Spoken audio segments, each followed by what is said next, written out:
con algo que voy a tratar de explicar brevemente. No se aprobó exactamente la reelección de Cartes, sino la posibilidad de ir a un referéndum para que haya una reelección presidencial, cosa que en la Constitución paraguaya no está establecida. Así es.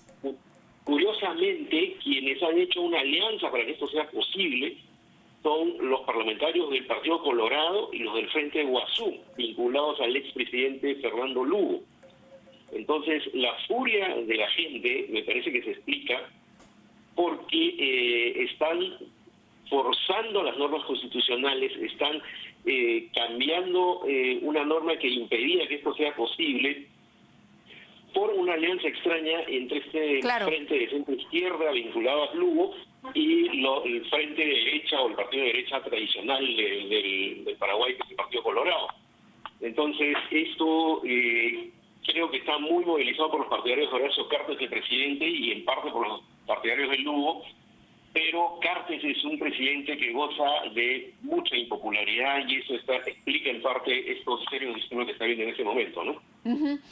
Ahora, claro, es una situación desbordada. ¿Qué es lo que vendría a continuación? Porque hay un descontento total. Si el referéndum igual se llegara a hacer, en cualquier caso ganaría el no, digamos, si esto se somete al escrutinio popular. Pero cuando se trata de estos caudillos, si los podemos llamar así, que tienen el poder, que ostentan el poder, siempre existe el riesgo de la manipulación. Y me parece que ese es el temor del pueblo paraguayo en este momento, de que desde el poder se puedan mover los hilos para garantizar que Cartes continúe en el gobierno a pesar de que el pueblo no lo quiere, como nos acabas de decir. Es por ahí la explicación, diría Mávila, ¿no? Lo que ocurre, hay que retroceder brevemente en la historia de Paraguay reciente, en la historia política. Acuérdate que Rafael Cubas, un presidente, fue destituido con serie de disturbios que incluso provocaron muertos. También se asesinó a un vicepresidente, Luis María Argaña, y el imputado fue el general Lino Oviedo. Entonces, por desgracia, en Paraguay, un país al que yo quiero muchísimo, hay una cúpula, una clase política bastante cuestionada por la ciudadanía, no ha tenido personajes de este calibre, digamos. Y Horacio Cartes es visto como por parte de la ciudadanía como un personaje de ese estilo, probablemente no tan violento o no violento, pues como Lino Oviedo, ya fallecido, pero sí con un personaje efectivamente capaz de manipular, capaz de forzar la situación política, forzar las normas constitucionales para perpetuarse en el cargo. Lo increíble es que Fernando Lugo, un presidente que fue destituido también en una situación bastante extraña, recordará, ha participado de esta extraña alianza para también intentar en una reelección. Entonces estamos en una situación en la cual yo creo que una parte de la sociedad paraguaya que quiere una democracia más sana, más eficaz, es la que ha reaccionado de esa manera, si quieres desbordada, pero yo creo que francamente harta de lo que está pasando, ¿no? Claro, de alguna manera confundida, pero al mismo tiempo indignada, porque en otras circunstancias no se explicaría esta alianza que tú bien has descrito como extraña. Ahora, lo interesante es si uno ve este caso, el caso de Brasil, por ejemplo, el caso de, bueno, en Venezuela ya estábamos hablando de lo que acaba de hacer Maduro y el Tribunal de Justicia, pero estamos hablando de que en general los países latinoamericanos están enfrentando un descrédito de la clase política muy serio y el pueblo está saliendo a reclamar. La gente ya no se está quedando callada y está más bien actuando. Y en ese desborde popular es que puede haber consecuencias muy lamentables. Mira, lo que ocurre en América Latina en los últimos meses creo que debe llamarnos a la reflexión como ciudadanos, ¿no? Nuestra democracia es endeble. Es de poca calidad, ¿no? A Dilma Rousseff la destituye en un proceso que tuvo claros visos de irregularidad, fue, a mi juicio, claramente forzado. Al Fernando Lugo también lo destituyeron de ese modo. Ahora tenemos lo que ha pasado en Venezuela con esta increíble decisión del Tribunal Supremo de Justicia de quitarle el poder al Parlamento. Entonces, no estamos en sociedades donde la democracia representativa o la democracia institucional es fuerte, ¿no? Claro, es como ocurre también en el Perú, es decir, se debilitan los partidos políticos, surgen figuras particulares, las figuras particulares se consolidan en el poder, tienden a ser autocráticos y luego pues terminamos enfrentando circunstancias como estas. Es sumamente peligroso. ¿Qué posibilidades hay o qué puede pasar en Paraguay el día de mañana? ¿Cómo puede amanecer Asunción mañana? Fíjate, Mayla, lo que ha ocurrido ahora es bastante grave. Ha sido quemado parte del Parlamento, ¿no? La gente está furiosa y están de alguna manera evocando lo que sucedió cuando se tuvo que forzar la renuncia de Rafael Cubas en el pasado, cuando tuvo esta turbulencia muy seria, cuando matan al vicepresidente Argaña. Eso, aunque ya han pasado algunos años, todavía queda en la conciencia de los ciudadanos paraguayos que, a mi juicio, quieren una democracia de mejor calidad, ¿no? Están francamente hartos de este tipo de personajes. Entonces, cuando se perfila esta situación de forzar la Constitución, forzar las leyes para propiciar algo que no estaba en la Constitución, entonces la gente ya francamente ha perdido los estribos. No se sabe, digamos, quién podría curar políticamente esto, porque en Paraguay pasa lo que está pasando acá y en otros países.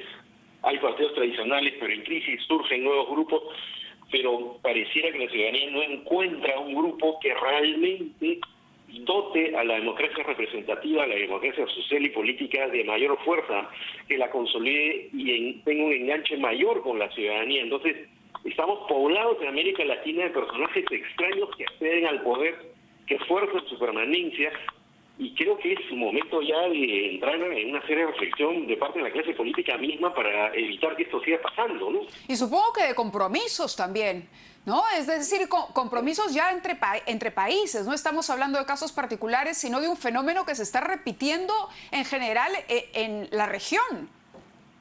Así es, y los organismos regionales tienen un poder limitado, pero lo deben ejercer. Yo creo que en el caso de la OEA lo están ejerciendo gracias a Luis Almagro, que fue canciller del expresidente José Mujica, que se ha tomado en serio la posibilidad de exigir estándares democráticos en los países que vulneren las normas mínimas de la democracia representativa, que son necesarias incluso para que funcione la economía, funcione la sociedad, ¿no? El problema es que los organismos regionales están también responden a las asambleas y a los países que pertenecen a estos organismos. Entonces, un hombre como Almagro, o el presidente de UNASUR, o los miembros de CELAC, o los miembros de la Comunidad Andina o del Mercosur, no pueden tomar decisiones unilaterales, responden a los países. Acá hay un serio problema, Mávila, de vínculo entre la clase política actual de América Latina y la ciudadanía. No la representa.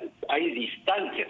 Una distancia que había antes me parece sideral y que ocasiona estos problemas tan graves, ¿no? Que vienen en violencia. Yo no quiero pensar lo que va a pasar mañana en Venezuela o los próximos días o lo que va a pasar mañana en Paraguay, porque la represión va a continuar, la furia ciudadana va a continuar y no parece haber un líder que calme los ánimos. Ojalá aparezca alguien, ¿no? Y esto entra a un curso institucional y no se desborde en más violencia, ¿no?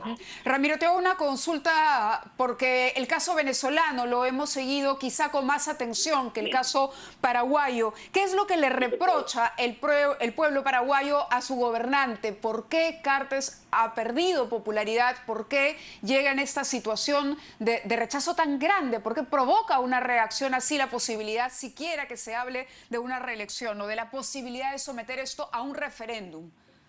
Mira, lo primero que hay que decir es que Cartes tiene partidarios, por eso ganó las elecciones, ¿no? El Partido Colorado es un partido histórico en Paraguay, por ha supuesto, tenido varios presidentes, pero Cartes es un empresario tabacalero que incluso tenía y tiene acusaciones de corrupción, de las cuales, una parte de la población paraguaya no se ha olvidado, ¿no?